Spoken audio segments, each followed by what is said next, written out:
Alright people, there you have it. Finally got this bad boy up and in and complete. And it's pretty good. Pretty big. But I tell you, I'll feel a lot better about you know, the car sitting out here in the weather. I just wanted to make this here for Pete, because he was interested to see, you know, how it turned out. I'm not going to go in there right now.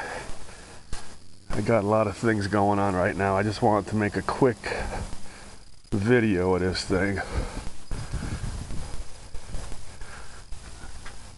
Kind of close to the house, but that's okay. So there you have it.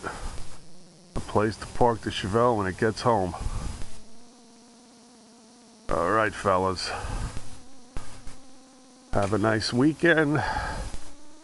There'll be more videos to come as soon as something is going on to make a video of. Alright people?